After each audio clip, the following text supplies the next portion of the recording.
Aujourd'hui, je vais vous présenter la table de mixage Mackie, la Mackie Pro FX12V3. Donc c'est celle-là. Donc pour commencer à l'utiliser, déjà, il faut brancher l'alimentation. Donc c'est une alimentation qui est vendue avec. Tac.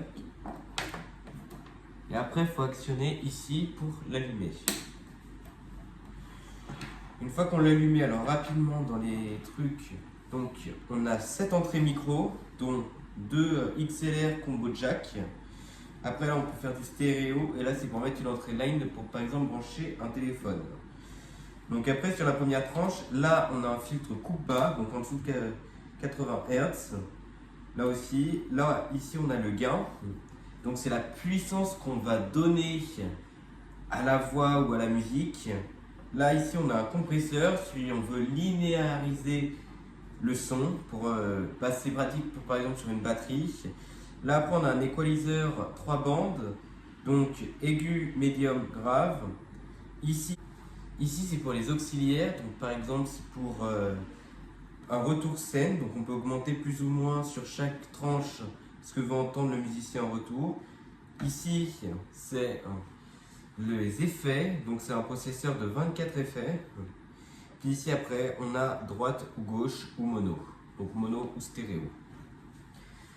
Maintenant si je veux par exemple le brancher une enceinte, pour cela c'est très simple. Donc ici j'ai une enceinte, une Alto TX308. Donc je prends mon câble que je viens brancher ici, puis après que je vais brancher sur l'enceinte. Une fois cela effectué, je peux allumer l'enceinte. Voilà.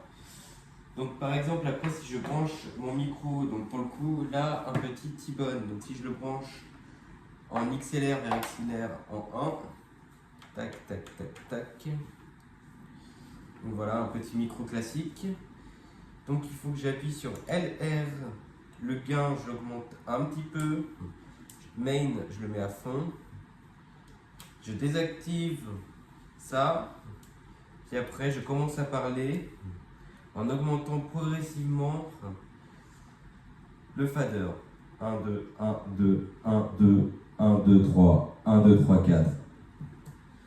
Donc une fois cela fait, on peut par exemple ajouter un effet sur la voix. Donc si on ajoute un effet par exemple, le 1.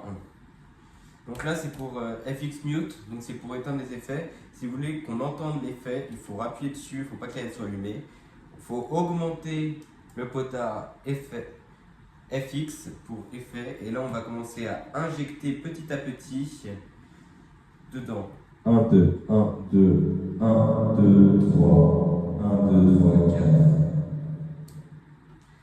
Voilà, donc ça c'était tout pour le micro. Voilà. Du coup après utilisation terminée, donc je redescends tous les channels. Je mets tout en mute, ok, j'active ça et ça. Puis après, on peut débrancher le micro, voilà. Après, on éteint d'abord l'enceinte. On débranche l'enceinte, on débranche ce qu'il y a là. Puis après, on éteint la table de mixage.